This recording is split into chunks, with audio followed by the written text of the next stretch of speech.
Basically, when we built this company, we were turned down by a franchise, and they said we weren't a good fit. So we said, "Fuck you! Like we're just going to go do it ourselves then." So then we looked up their back end, and we saw that there was this company that said like powered by X whatever in the bottom right. And calling that guy was like, "Yeah, we build out the back ends for like Remax, Berkshire, Coldwell, Realty One. Like we basically brand it to them, but we put everything into one screen." And the guy's like, "You guys are small. You don't need this right now. It costs like 20 grand a month. Like this isn't for you." He said, "But if I was you, I would just subscribe to X, Y, Z. These are all the products that we use that we put in here. So Right. we have literally every internal device that 90% of these brokerages have, these commercial brokerages have. We just don't have the one login." This meeting is being recorded. What's up, brother? How you doing, man? Thank you for being here. How you Yeah, doing? absolutely. Yeah. So you're up in Pittsburgh. Good deal. Good deal. How's the weather up there? Well, actually, today we're blessed with a little bit of snow for some reason, which I felt Okay. was too early for us. But Yeah. I it is actually what lived it is. in yeah, I lived in New York City for 11 years.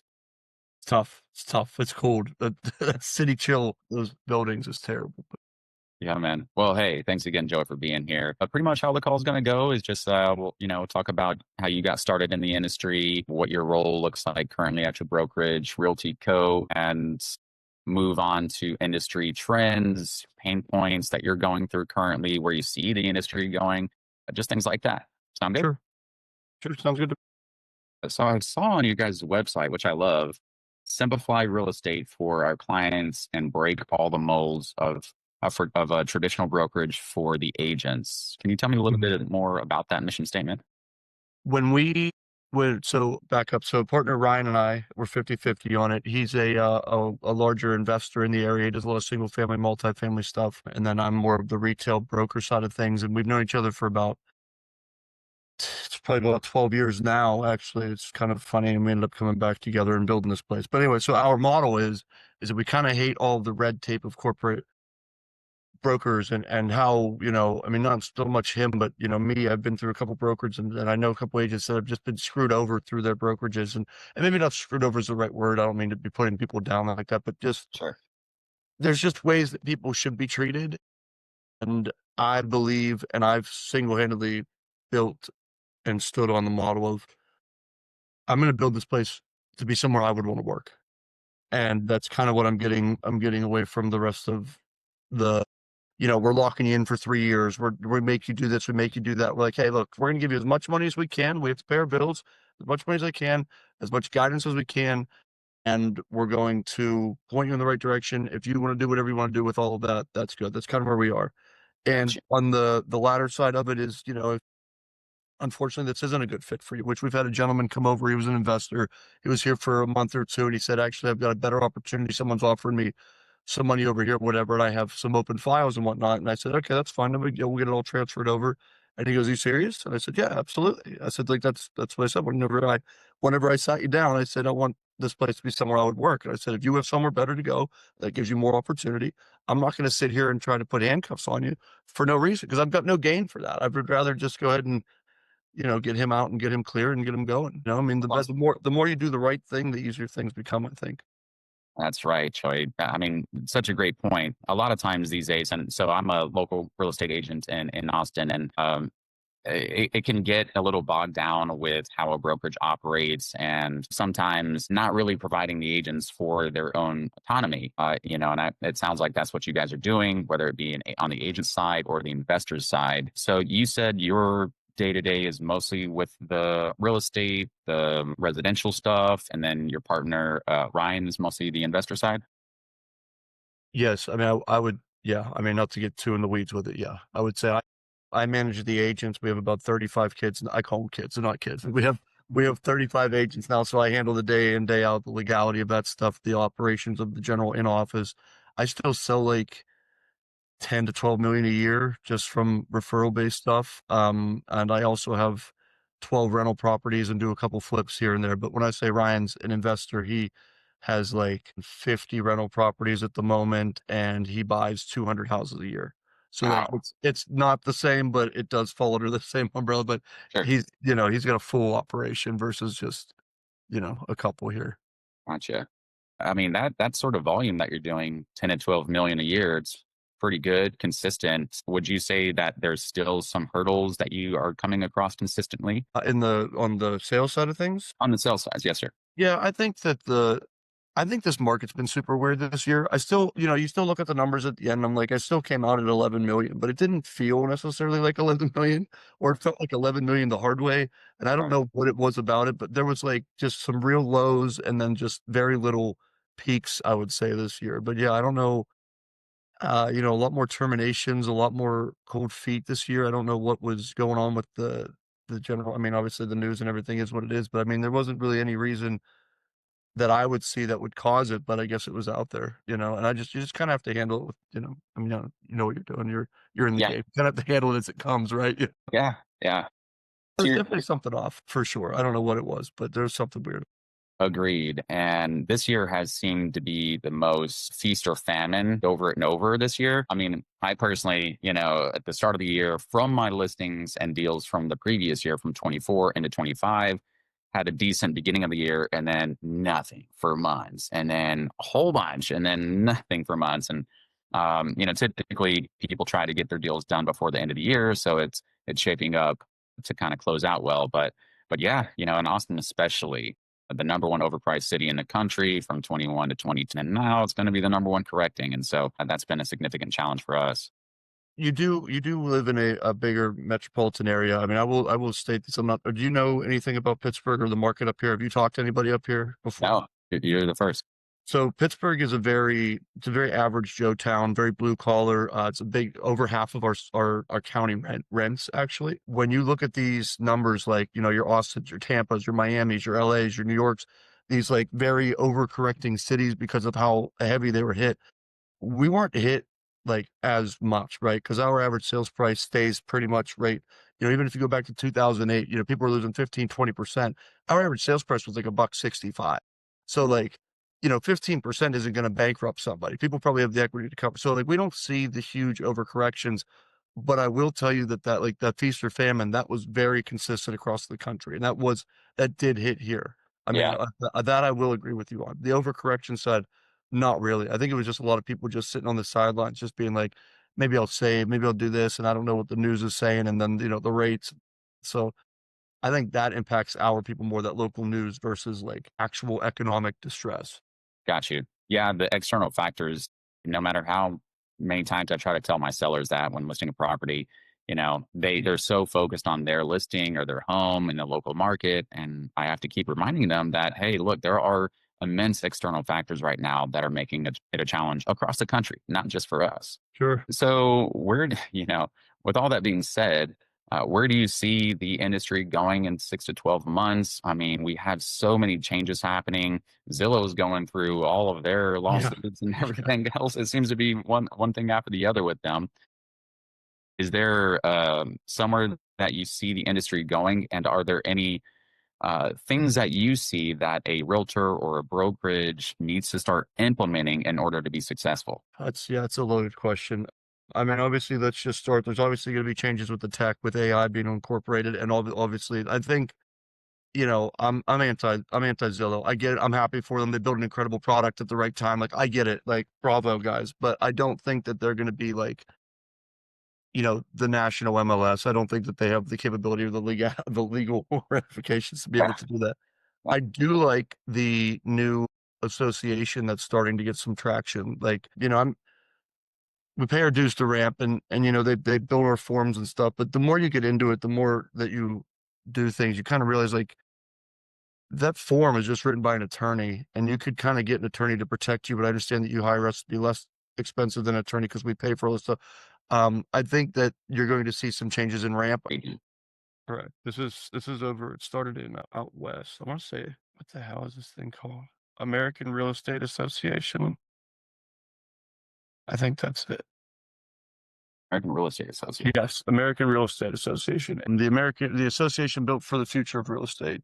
Basically, essentially, it's like basically trying to replace Ramp with everything that's happened, and they've been getting some traction. They just had somebody sign up their brokerage, and I don't want to say it was Compass. It was somebody that signed up, and they added like 15,000 agents to it or something. So it was a substantial play. I didn't read too far. I know a lot about a little, but I do see anyway. So to stay on that note, I think that Ramp's going to have to do a massive reform, or there's going to be more competitive organizations. This area might not be the only one that comes into play. There could be others that pop in. Maybe that's the West Coast. Maybe there's one down south. Maybe there's Northeast. I understand why agents are upset with what happened after the lawsuits. I understand why the lawsuits happened. I get it. Like, it makes sense. I don't think that they fixed it either. Like, I don't feel that the new rules change the fiduciary duty of things. I truly don't think that it's fixed. But like, it gave the public something. It gave the attorney something. And then you have lawsuit after lawsuit after lawsuit of countersuits and all this. So I genuinely think I don't think it's going to happen this year, this 2026. I think that we're going to be in litigation through 2026 before we see something significant. And if something does happen in 2026, I think it happened too quickly. Just like I feel like the last one was kind of rushed. Just kind of, I feel like, like they did it because they had to stop the bleeding kind of thing. But I don't think that there's going to be a correct counter. There's going to be another counter, another proper answer. I don't think that's going to happen in 12 months. We do a lot with investment stuff, and we do a lot with like novations and wholesale stuff. Are you familiar with any of that? Yeah, sure. Actually, I have a business with a couple partners down here for wholesaling. Cool. Okay. So you're familiar with Act 52? What is it? Act 52 that was in Pennsylvania that hit. I don't know if that came across your newsfeed or not. No, explain. So we had local legislator started a wholesale law called Act 52, and it put a ton of handcuffs on wholesalers. And not to go too far into it, but basically it stated like up to 30 days, the seller could terminate the contract no matter what, and basically just like circumnavigate their fee. And it's awful. They didn't put a wholesaler on the board to write it. They just put attorneys on it, and they were like, this is it. So that happened in January up here. So basically the first quarter was just finger pointing because there was a group of people that were like going out and like, I don't know, checking people that were wholesaling, whatever. So basically it was just people turning people in left and right. We had the state at our office 3 times in a row, like the way Ryan has it set up, but we brought in an attorney end of 24 to build the paperwork. This attorney is on the front of the force that's taking people down for not doing it properly. So we're like, why not go to the source? So basically he drew up all of our back documents, and the way that we have it worked out now, it's not a whole, I mean, it is technically a wholesale, but like basically what we're saying is that we're charging you a commission, a transaction fee, and you're unrepresented with a transactional licensee form, which I don't know if you guys have those or not, but basically you could just say there's no buyer rep, there's no seller rep, but you're going to pay Realty Co. a broker fee of $10,000, whatever it is, right? Yeah. And then you go under contract with the seller to market the property, not a wholesale agreement, because the wholesale agreement can be circumnavigated with this new law. And Right. then you move on from there. Now, that's very short-winded, but long story short, PA went through a massive adjustment with that wholesaling stuff. And my point to that is I think that is going to start to go to other states as well. I know PA is uptight. We're a Commonwealth. We suck. It's awful. Second highest closing costs in the country. Like, it is what it is. Yeah. I'm surprised New York didn't beat us to it, to be honest with you. I thought they would have done it first. But I do see A, that moving to other markets, and B, that again changing. I don't think that it was written well. They didn't have a Q&A about it. They just said, these are the new rules, you figure it out. And then it was just like turning people in left and right, left and right. So I think that we personally will see another adjustment in that side of things as well. And I think that the market's going to see some adjustments to wholesaling or some laws put into place. Yeah, there were some recent laws that came into place in Texas for wholesaling. No more cold calling, folks. Can't do that anymore. Really? Yeah. Yeah. Did you guys get rid of the texting yet? That's part of it as well. You can't have like automated AI text going out either. Yeah. Coming up here too. It's not here yet, but that's coming. Yeah, it's super frustrating, because with AI advancing the way it is, you're like, I want to go ahead and implement this into my business. And obviously there's other ways you can do it. There's lead generation, SEO, streamlining your admin behind the scenes, things like that. But, a huge part of the day to day, especially for wholesaling, is the cold calls, is, reaching out just as much as you possibly can, but, find a way around it, with ads online, social media, things like that. And, getting a part of a platform that can generate leads for you. So it sounds like you guys are kind of tech heavy anyway. I saw that on your website that you guys are really being to I making that? will say, well, as far as like the in-house stuff, yes, I will say the tech side of things is my work wife Ryan. He's the guy that's implementing a lot of the. He's the systems and the tech guy. I'm more of the relationship and face and day to day kind of guy. But as far as the tech in-house goes, we try to push our agents to streamline their business, get more time so that they can market and live their lives and whatnot. So we do have, I mean, we have what everybody has. I don't want to beat around the bush here. Basically, when we built this company, we were turned down by a franchise and they said we weren't a good fit. So we said, fuck you. Like, we're just going to go do it ourselves then. Right. So then we looked up their back end and we saw that there was this company that said like powered by X whatever in the bottom right. So Ryan and calling that guy was like, yeah, we build out the back ends for like Remax, Berkshire, Coldwell, Realty Ones. Like we basically brand it to them, but we put everything into one screen. And the guy's like, you guys are small, you don't need this right now. It costs like 20 grand a month. Like, this isn't for you. He said, but if I was you, I would just subscribe to X, Y, Z. These are all the products that we use that we put in here. So Right. we have literally every internal device that 90% of these brokerages have, these commercial brokerages have. We just don't have the one login, right? So they have 4 logins instead of 1 login. And Gotcha. so we basically brought as much tech as everybody claims they have into an independent, which we did that for a pretty affordable price. It cost us like 240 bucks a month per agent for that, including the MLS fee. So like everything is like that. So we charge them 250 a month to be here. So it's like, we don't make money. We just basically, we want you to be here and work with us and grow with us for our community's sake. That's really what we're looking for, culture and community. Gotcha. And we'll give you all the shit that you, Yeah. Yeah. and plus. So it sounds like there's a bottleneck there somewhere with you have all of these systems in place, but like you mentioned, there isn't a single login so that it can be kind of encapsulated onto one platform. Would you say that if there was something like that that could be created for that's your specific system where everything's in one place, is that something that you guys are looking to implement or find out? So like I said, the company that told us about which products to use is the company that does that. They Oh, put all of that into one login, but right. it's a fortune and we're just not there yet. I see. I see. It Okay. doesn't make financial sense for us to do that. We basically just, no one's complained yet. I mean, I'm sure there's some days where people are like, man, I really wish I could have one login, but Right. Hmm.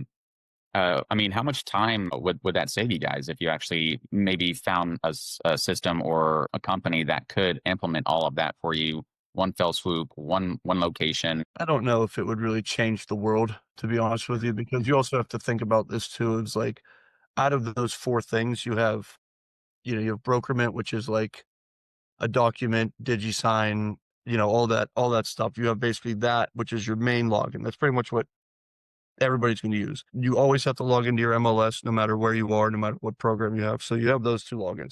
The other stuff that we have that is provided by these other brokerages are not used every day. So we subscribe to something called Maxa, and Maxa is like it's like a marketing platform. So basically you can make anything from postcards and mail them to social media posts, to stories, to business cards, to email signatures. Like that's essentially what that looks like. Not everybody uses that every day. They might use that once a week, right? To make an open house flyer or just sold post or something, like whatever. And then you have your CRM, which we have. A lot of people that have been coming to us have some history. We have some newer kids that came on this year, but we have a lot of people that are like established agents that have their own. So like if you looked at it, they really only have 2 logins. They have the MLS and the paperwork. So like Right. it's not the end of the world. And it's certainly not worth the money for us to put it all into one login because it's not going to make people use it more. We invested in other things like, I mean, obviously we have a nice office space, but we invested in one of the offices, full podcast setup. So camera, lighting, 2 microphones, chairs, like the whole bit. We Right. have probably have like, $5,000 back there. So we decided to do that. And we would rather channel agents to use that to even just make content and use, AI tools to chop it down and post it. But, Yeah. we're working towards that. Yeah. For me personally, I've been looking pretty heavy into AI and automation and things like that. And actually, I'm working to start an AI automation agency. So I'm kind of like two-pronged approach here with my own personal real estate business, the podcast, the YouTube channel, the clipping from this sort of content or any content that I create myself. A little frustrated at myself that I hadn't started something like this sooner with branding and content creation and things like that. But with the advance of AI, it just makes it so seamless and a no-brainer to do so. And Mhm. that's great. You guys have the podcast set up. And for me, I'm trying to find ways to automate it and implement, things across the board, CRM, lead capture, even something like a voice receptionist to answer those calls, book them into the calendar, things like that. Would you guys yourself need anything like that? Anything for lead gen, SEO, a voice receptionist? Ultimately the answer would be yes, right? If you're going to say that there's leads to be captured and there's systems out there to be put into place, sure. We haven't necessarily gotten that far yet with Realty Co itself. Ryan spends about he spends about $50,000 a month on marketing, video, TV, mailers, banners on social media, all kinds of shit. And he has a full team that receives, delegates, locks them up, sells them. So like basically, he has that all in house. To automate that might be more of a question for him. But I think that ultimately the question would be yes, or the answer would be yes. Yeah, there's a way to automate it. We are bringing in. We actually just hired him last week. He's actually one of our agents, but he's a media company, and we're putting him on salary for half at the investment side and half for Realty Co. And we're going to use him for consistent content and posting and whatnot. So yeah, it's a human being. It's not AI, but we're going to use like Opus Clip and things like that to basically take that footage. And since trends are going towards less produced and more raw content, I think that that's going to be really nice to have Dave around, and Dave's just going to be able to be like I'll just like sign Dave out for the day. Like, hey, Dave, you're with me Thursday from noon to 5, and Right. like we'll just go out and he'll just do whatever. We'll go walk through some houses. I'll talk to the camera. Like I'll make my content, and then I'll just have him take it and he'll just start to Opus Clip, and then he'll automatically post it for me. Which ultimately, at this point, that's probably my biggest funnel for honestly for personal business and for agent recruiting. Yeah, So like to have that, that's my biggest stuff.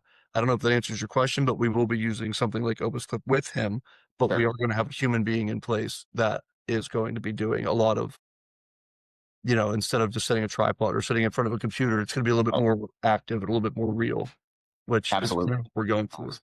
Yeah, yeah. Well, that's great. And it's something for myself I've been really jumping into, just walking around with a gimbal, recording Sure. myself. Yeah. Or like you, at my brokerage, we have a social media girl and, she's consistently, hey, do you want to go walk around the Capitol today and, film some content? Great. Yeah, let's do it. And I think you're right. The trend is, I talk with a buddy about this all the time, that it is, the AI, it jumped so quickly and everybody's like, all right, I can now tell this is AI. Obviously, it's going to get better and it's going to get more seamless. People are still are there. I think they've gotten already burnt out from it, and we are seeing, and this is what we talk about, that it's going to swing back pretty quickly. I think to people want to see people, and like you said, they want to see the raw stuff. I think what you and your friend are talking about is spot on, because there's already been a couple agents that are using, what is it, Soli or whatever. So whatever the new AI one is, that's like, it looks super real and you can Oh, like Sora, yeah, Sora, whatever. There's already been a couple agents that have used it, and it's like, it's almost like cringy how much they're using it, and it's like, cool, that was fun for like a post. Like, oh, that's funny. Like you could fly through the air. That's crazy. But like, there's gonna be people, and like the kid I'm thinking about is gonna be, don't post that part. I don't It's just go somewhere. There's just some agents that use this. Like, I think it's going to definitely. I think that's why it's trending back to raw. It was raw, and then it was produced, and then AI came in, and AI went a million miles an hour. And you're right. I think that genuinely, it's gonna go back to people being like, who the fuck is this? Like, who's actually showing up to my fucking house? Like, I want yeah, so, because I see how he is, and like then whenever you go and meet these people, and you are that same person, that even just secures the trust even more. Like that's locked up more clients for me personally than I think I could even tell. Honestly, all the videos I do are very raw. They're produced because they're nice and edited, but like I'm just talking like this, and I'll maybe sometimes I'll slip up and swear, or like right, I'll pause and they like show the like what was I going to say? Like I think the real is going to be where 2026 lives. People To- want that. I think that's to be short about it. That's what I think. Yeah. Well, I agree. And, maybe it's something you can tell that agent. What I've thought of doing with Sora is don't just use it only. Uh, Edit your videos to where maybe the Sora is the 7-8 second opener and then get into your raw footage. Right. It's a good use of it. I would agree with that because it Yeah. gets the So that, grab of yeah. yep, you capture them with that Sora and it's funny. And then it cuts to you being yourself. It's not a bad idea. Well, nobody's doing that yet, so I know. Between us. yeah, I'm just gonna write that down. Yeah, man. Well, all right, Joey. One last question for you. If where do you guys see yourself? In the next 6 to 12 months, what sort of growth are you looking for? At the very beginning, we decided that we didn't need to burn the world down. We looked at ourselves, we looked at the finances, and we looked at what the entire the entire real estate community is, and we said that a lot of times you see these places try to grow and burn it down, and they jump to 75, 100, 125 units, but then they lose culture, they lose who they are, they lose agents that they shouldn't. So our plan is to get to a house with 50 agents and just make 50 agents strong, polite, working, well-informed, getting people. And like, that's pretty much it. We want to get to, by the end of, like I said, we're like 35 or something. We want to grab up to, by the next 6 months would be great, but we're going to come into the house, but the next year we'd like to grab another 15 agents and be at 50 and have a family of 50 and have 50 agents that are doing, anywhere from 4 million up, and just get people that want to be there and want to work and want to brainstorm and want to collaborate and things like that. We don't need to be, everything. Now, if that being said, if it were to happen and it were to grow and we were able to keep the culture, sure, that's fine. I've got a buddy of mine that wants to go down to Florida and open up one of these. I got another friend of mine. Well, he's actually the same guy. He's actually an agent up in New York and PA, and he does a good business up in New York, and he wants to take his model to Florida and use this name. So like, the door's open for a bunch of shit, but like, what at the core, we want 50 people that want to be here, and we want to make our cut, work somewhere we want to work and go from there. That's pretty much it. Good deal. All right, sir. Well, Joey, thanks so much. I'm gonna review all this, try to edit it together, make it look good. But I'll send you the raw footage. You can spice up for yourself as well.